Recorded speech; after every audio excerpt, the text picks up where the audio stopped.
Hola hermanos, ¿cómo están? Muy buenas tardes a todos. Quiero agradecer al Señor por poder hacer esta comunicación con ustedes. Estoy muy feliz de poder hacerlo y de compartir la palabra de Dios, de compartir mis saludos. Estoy muy contento por la reunión de oración que tuvimos el viernes pasado y allí había un buen grupo en comunión, todos orando al Señor por los distintos pedidos y esperamos volver a verles este viernes y también invitando a otros que todavía no se han sumado y nos gustaría verlos. Así que queremos saludar a los creyentes allí en Bailan que también están viendo esto, los hermanos en Blackwood y también a los hermanos en Guatemala. Y sabemos que hay algunos más que están viendo, así que queremos saludarles y decirles que tengan muchas bendiciones y que disfruten ustedes de este tiempo de comunión. Siempre los miércoles tratamos de avanzar en el libro de Colosenses y ya por varios meses estamos en este libro y sacamos cosas muy lindas. Queremos compartir en esta tarde lo que empezamos, ¿se acuerdan? El capítulo 3, así que vamos a avanzar. Hemos comenzado en el versículo 12, si usted se recuerda, si usted tiene la Biblia a mano allí, Colosenses, capítulo 3, versículo 12. Va a haber algunas palabras interesantes, por eso le invito a que esté comunicado con la Biblia. Abra la Biblia o encienda la Biblia, pero usted va a encontrar la enseñanza en la Biblia. Generalmente trato de basarme en lo que dice la Biblia más que en mis palabras. Lo importante es la palabra de Dios. Así que en esta tarde vamos a ver Colosenses capítulo 3, versículo 12. Y dijimos que habíamos comenzado. Vamos a leerlo una vez más y dice así, Colosenses 3:12. Vestíos pues como escogidos de Dios, santos y amados, de entrañable misericordia, de benignidad, de humildad, de mansedumbre, de paciencia, soportándoos unos a los otros y perdonando unos a los otros si tuviera queja contra el otro.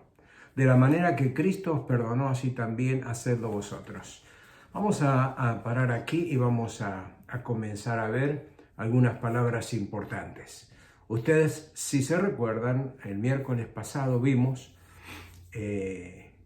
cómo nosotros fuimos escogidos por Dios. ¿Recuerda? Escogidos por Dios. Fuimos apartados para Dios. Luego fuimos amados por Dios y también perdonados por Dios. Es decir, que en esta sucesión nosotros vamos viendo que todo esto significa gracia. La gracia de Dios hacia nosotros. Así que va sumando la gracia de Dios, escogidos, apartados, amados, perdonados.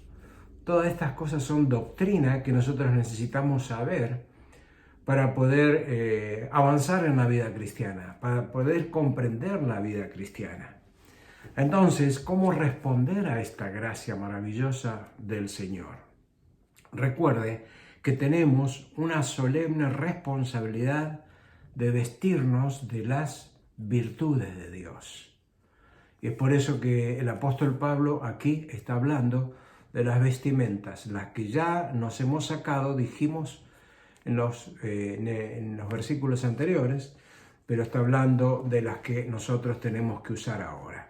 Entonces vamos a comenzar. Y aquí viene el ropaje, aquí vienen las prendas para ponernos. Y va a ver usted que por lo menos hay 7 prendas de las cuales nosotros tenemos que vestir. ¿Ok? Si está anotando, aquí va la primera. Dice que nosotros debemos vestirnos de entrañable misericordia. Entrañable misericordia. Vamos a ver un poco la definición, qué significa esto. Esto es la disposición a compadecerse de los que están sufriendo y los que están en miseria. Es decir, nosotros vemos la desgracia del otro y hay una disposición a compadecernos. Dice, de entrañable misericordia. Y esto es un nuevo sentir que nosotros tenemos, algo que Dios puso en nuestro corazón.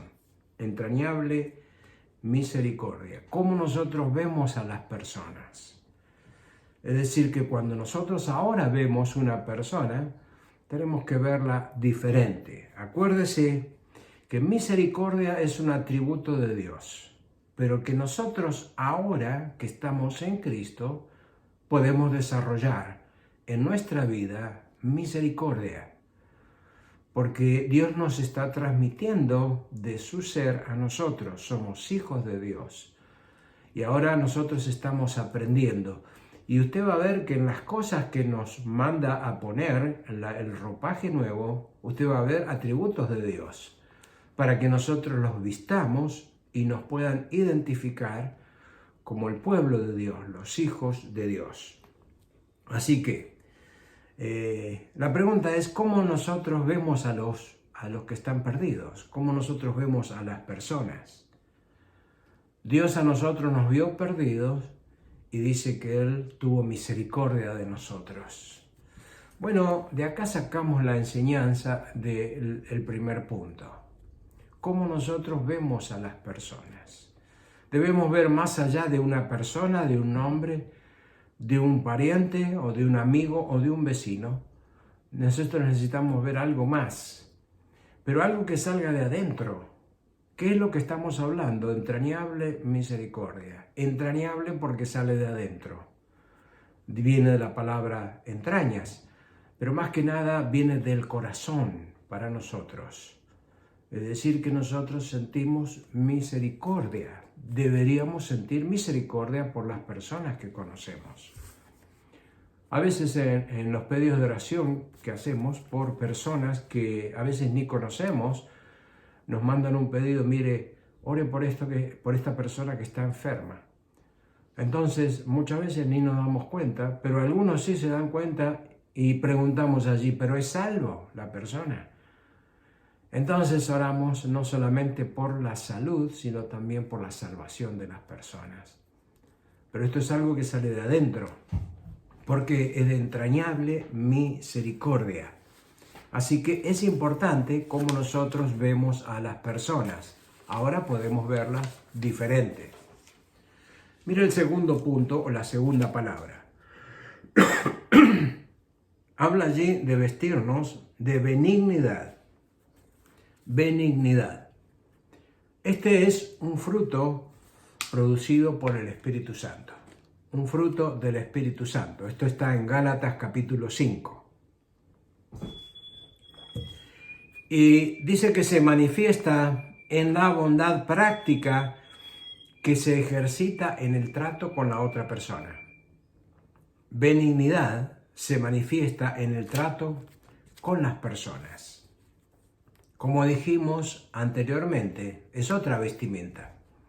Entrañable misericordia, ahora dice de benignidad.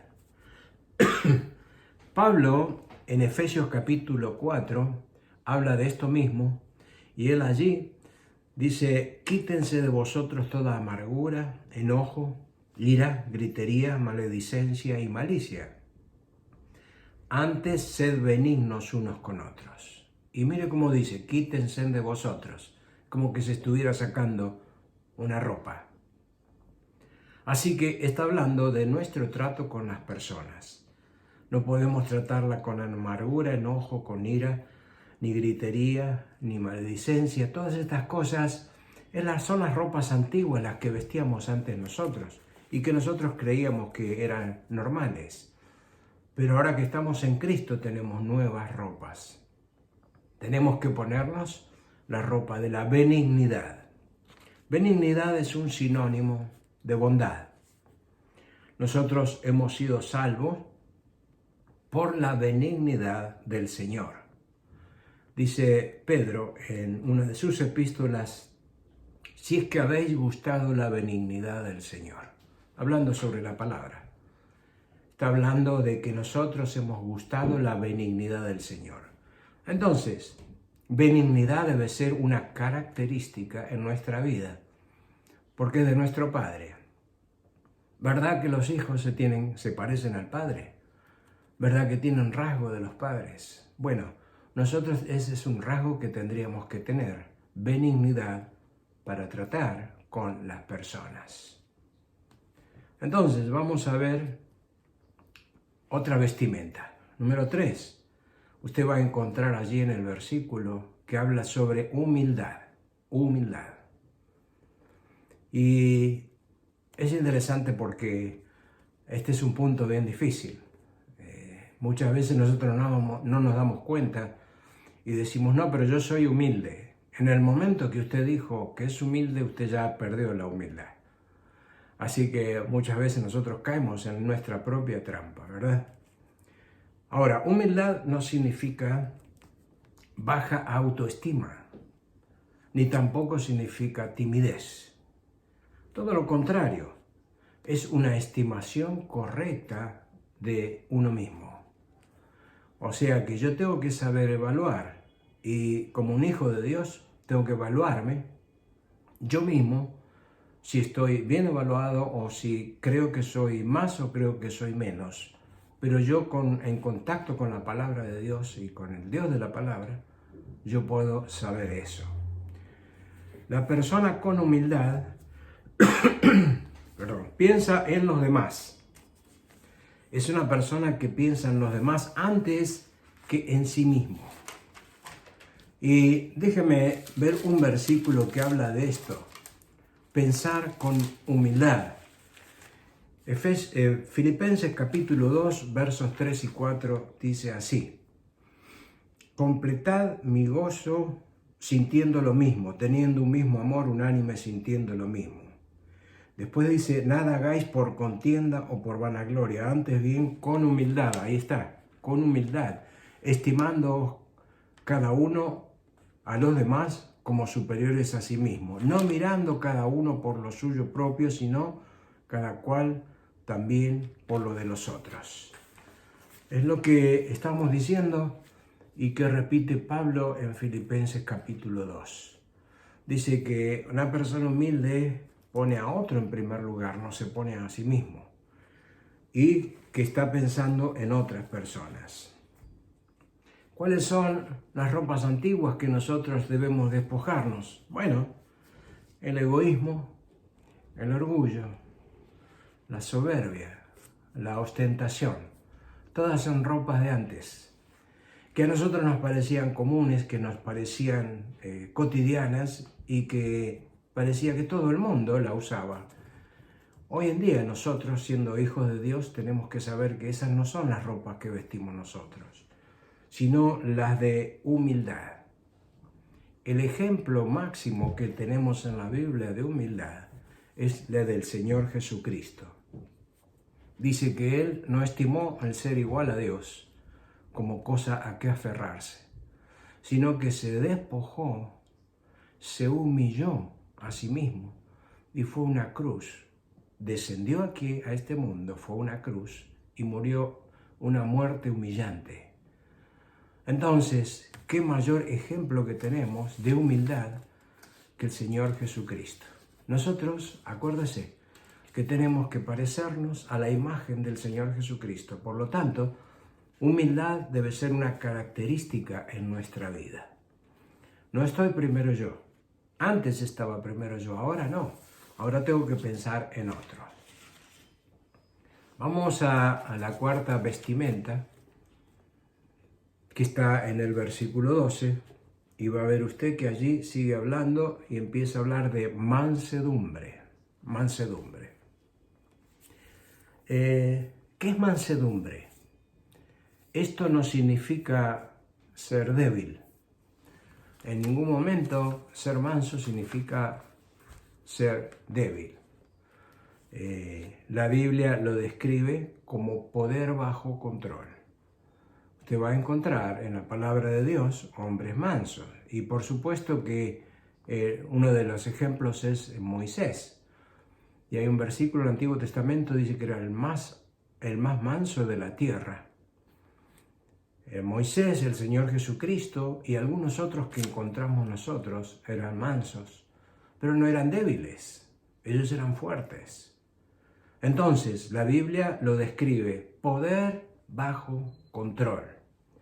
No es una persona que nunca se enoja. Y aquí tenemos que entender bien esto. No es que nunca se enoja, sino es alguien que permite que su enojo no salga de control. Y evidentemente que nos vamos a enojar. ¿Por qué? Porque están en nuestras pasiones, están nuestras emociones. Pero otra cosa es cuando se sale de control. Yo debo saber controlar eso. No es dejar de tener emociones, sino estar a cargo de la emoción y dirigirla para que no explote.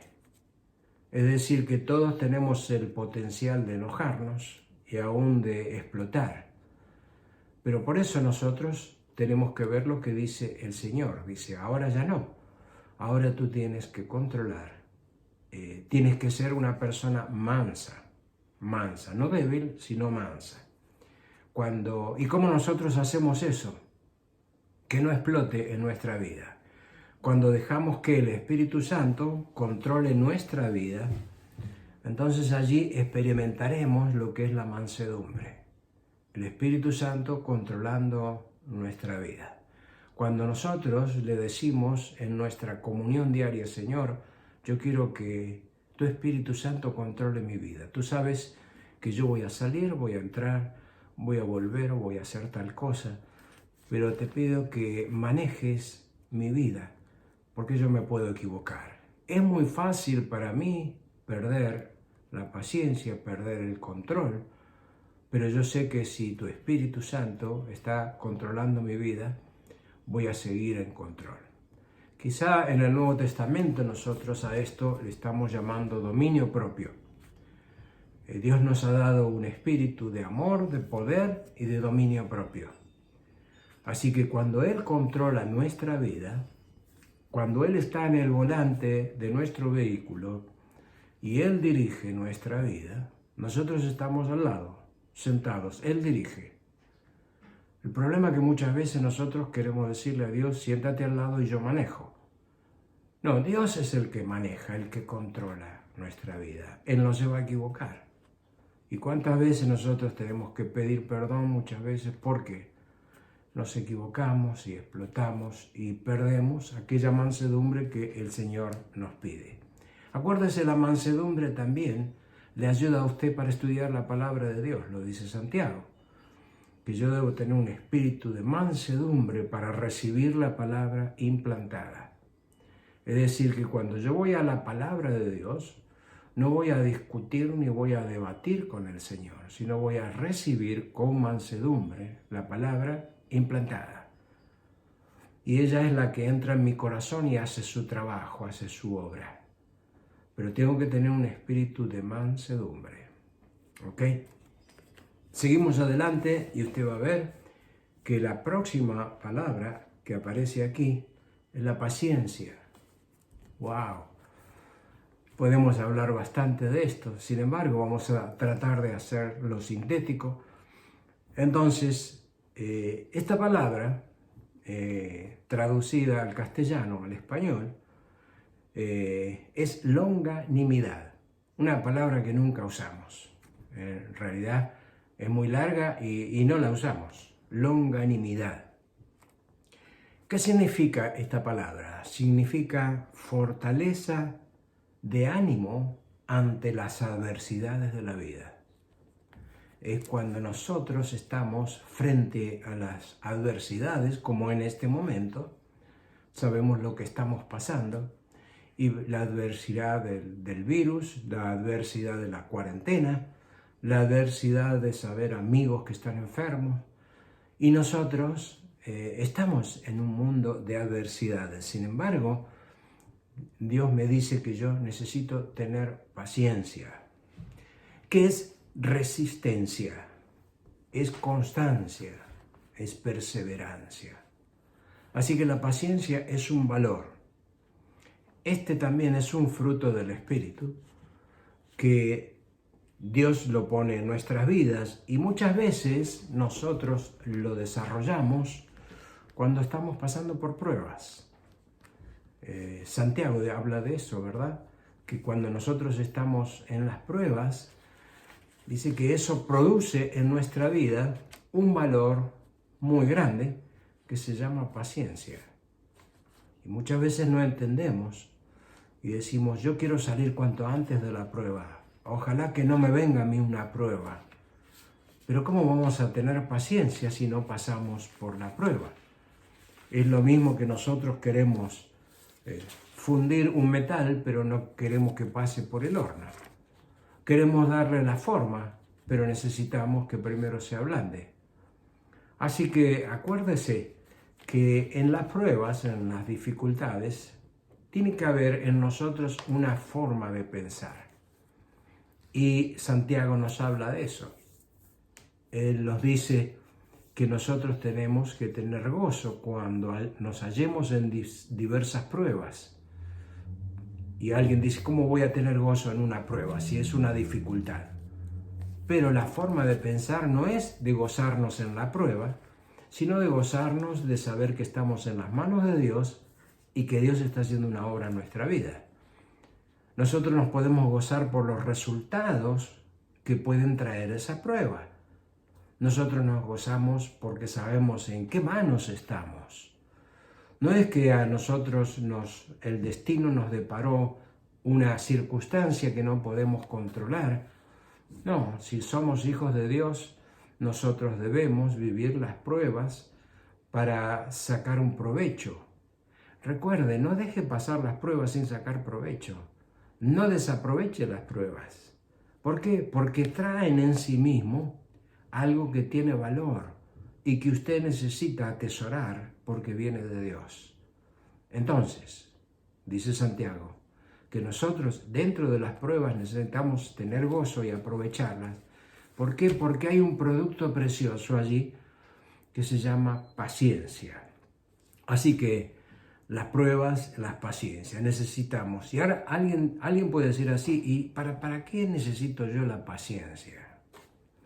Mi hermano, nosotros necesitamos la paciencia porque va a formar nuestro carácter. La paciencia va a formar nuestro carácter. El valor interno, lo que nosotros somos adentro, no afuera, adentro. La paciencia lo va a ir formando. Y usted sabe que el acero se produce a través del hierro cuando se calienta y se golpea y se comprime. Allí se produce el acero, que es mucho más fuerte. La resistencia de la paciencia nos prepara a nosotros para cosas mejores. Así que recuerde, la paciencia nos va a servir a nosotros para trabajar, para que Dios trabaje en nuestra vida en la parte del carácter. Si yo aprovecho la paciencia, si yo aprovecho la prueba para adquirir paciencia, entonces Dios va a estar trabajando en lo que es mi carácter. Y mi carácter, cuando está bien formado, va a glorificar a Dios. Es un proceso, pero yo tengo que entender el proceso. Entonces no es cuestión de rechazar las pruebas, sino de saber qué es lo que Dios tiene en medio de las pruebas para mí, para que yo pueda glorificarle, para que yo pueda ser cabal, completo en lo que Dios tiene para mí. Ahora, si usted se fija, hay otra palabra allí adelante que tenemos como vestimenta y es otra cosa que debemos ponernos. En el versículo 13 habla acerca de la tolerancia. No dice allí tolerancia, dice soportarnos unos a otros. Pero eso es lo mismo, es tolerancia. Soportarnos unos a otros. Esto nos habla a nosotros de la virtud para aceptar a las personas como son y también para escuchar otras opiniones. Y no es fácil entender esto, pero yo necesito aceptar a las personas como son. Yo no puedo rechazar a las personas. No necesariamente tengo que aceptar lo que hacen, pero sí a las personas como son. Entonces, esto se llama tolerancia. Para entender mejor, soportar, habla en otro lugar de la Biblia, soportando, en Efesios capítulo 4, versículo 2, dice, soportándoos, hablando de los hermanos en la iglesia, con paciencia unos a otros en amor. Mire, acá hay un concepto más amplio. Primero dice aquí en Colosenses, soportándoos unos a otros. Pero aquí está diciendo, soportándonos unos a otros con paciencia y en amor. Hay dos elementos más que me ayudan a mí a soportar, que es la paciencia que ya vimos, pero también es el amor. Dos elementos que me van a producir a mí fortaleza para soportar. Recuerde, no podemos nosotros juzgar ni condenar, sino dar oportunidades a las personas. Es decir, que así como nos dieron alguna vez a nosotros y como Dios nos dio a nosotros oportunidad de cambiar, yo tengo que dejar a Dios que haga su trabajo en las personas. Yo no puedo juzgar a una persona que no piensa igual que yo, porque estamos en la base de la imperfección. Entonces, como somos imperfectos, yo no puedo poner una medida y decir esto es así. ¿Ok? Entonces, tengo que escuchar opiniones y tengo que aceptar personas. Ahora, esto no significa ignorar ni tampoco pasar por alto. Muchas veces significa otra cosa. Y hablando ya más de la iglesia, de los hermanos, de problemas que pueden surgir, ¿cómo voy a soportar a una persona que tiene un carácter tan difícil?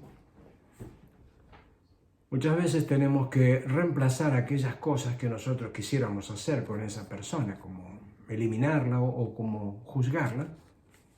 Pero acuérdese que en la Biblia nos habla de cosas que tenemos que hacer, como por ejemplo enseñar, exhortar, corregir. Esas son cosas que podemos hacer en las personas que quizás se están equivocando, que están haciendo cosas mal. Y Pablo dice en 2 Timoteo, debemos enseñar con toda paciencia y doctrina. Mire, las dos cosas. Paciencia, armarse de paciencia para enseñar doctrina, la palabra de Dios. Entonces, esto es dar oportunidad a las personas. 2 Timoteo, capítulo 4, versículo 2. ¿Ok? Soportándoos unos a otros. Así que tenga paciencia y tenga amor. Y va a ver que muchas veces eso es lo que Dios hizo con nosotros y otros hermanos hicieron con nosotros. No seamos prontos para juzgar, sino demos oportunidades a los hermanos. Y por último, que sería la séptima, en el versículo 13, habla del perdón. Soportándoos unos a otros y perdonándoos unos a otros. Si alguno tuviere queja contra otro, de la manera que Cristo os perdonó, así también hacedlo vosotros. El perdón. Esta es otra vestimenta que nosotros necesitamos usar. El perdón viene de Cristo. Lo dice acá. Dice así como Él nos perdonó. Así que el perdón no nace con nosotros, viene de Cristo. Pero nosotros ahora tenemos que transformarnos a la imagen de Cristo. Por lo tanto, allí tenemos el origen. Somos perdonados, pero somos imperfectos todavía. Hasta ahora somos imperfectos, hasta que un día lleguemos al cielo y Dios nos transforme. Pero por ahora somos imperfectos. Eso significa que nosotros ofendemos a otros y que otros nos ofenden a nosotros. Y eso es lo que sucede en un grupo de personas, en una iglesia y en una familia. Pero nosotros creemos y vivimos sobre la base del perdón.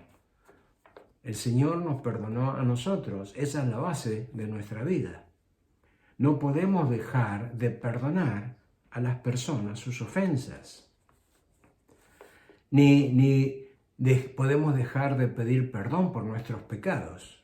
Usted ve que el perdón es un ida y vuelta. Yo pido perdón porque ofendí a alguien, pero también perdono al que me ofendió a mí. Entonces, se ofrece y se recibe. Este es el perdón bíblico. Y aquí acota algo interesante. Dice, si alguien tiene quejas contra otro. Dice así, ¿verdad, Pablo? Si alguien tiene quejas contra otro. Hermano, ese es el preciso momento para que nosotros usemos el perdón. Cuando nosotros tenemos quejas. Qué rápido aparecen las quejas en nuestra vida. Que queremos decirle a otro, mire, ¿sabe lo que hizo? O otro viene y me dice, ¿sabe lo que pasó? Esas son las quejas. Ese es el momento propicio para perdonar. ¿Y sabe lo que hace usted? Le está echando agua al fuego y apaga el fuego inmediatamente. Pero cuando usted lo deja pasar, escucha y sigue hablando de eso y lo comunica a otro, el enemigo va a encender más el fuego. Pero cuando yo tengo una queja que me viene a mí o que yo tengo contra otro, lo más importante es perdonar. Es decir, yo lo perdono y si tengo que ir a hablar con la persona voy a hablar, o si tiene que venir, o si hago una cita para sentarme y arreglar la situación. Usted sabe que hay problemas en las iglesias que llevan años sin resolverse. Y hay iglesias donde hay una división por causa de pecados sin perdonar. Es increíble, pero ¿cómo nosotros podemos decir que vivimos bajo la base del perdón, pero no queremos perdonar? El corazón que no perdona, dice que Dios no se agrada de ese corazón. Así que tenemos que estar dispuestos a perdonar. Aprender a perdonar y olvidar es uno de los secretos de la vida victoriosa. Si pudiéramos aprender esta lección, por lo menos que nos quede esto en esta tarde, creo que hemos aprendido mucho. Recuerde que nosotros somos propicios para ofender con nuestras palabras o nuestros hechos y que las otras personas también muchas veces nos ofenden. Pero la clave es el perdón. Perdón es la palabra mágica que abre la puerta para la victoria. Cuando hay perdón, se acaban los problemas. Pero cómo nos cuesta quebrar el orgullo en nuestra vida. Pero el Señor dice, vístanse de perdón. Así que llegamos hasta aquí, después vamos a terminar con unos versículos maravillosos, pero fíjese, 7 prendas para vestirnos en este día que usted puede usar. Dice, estas son las prendas, son las más hermosas que tú puedes usar. ¿Ok? Bueno, hermano, con esto me despido y le deseo a usted que pase una hermosa semana. Nos vemos el viernes, nos vemos el domingo y cuando Dios quiera. Y si no nos vemos aquí, nos vemos en el cielo. Pero siempre nos vamos a ver porque somos hijos de Dios y nos une el Espíritu Santo en comunión. Me despido de ustedes, les deseo una gran bendición en su vida y con todos los cuidados del Señor. Y nos vemos muy pronto, si Dios quiere. Que el Señor les bendiga.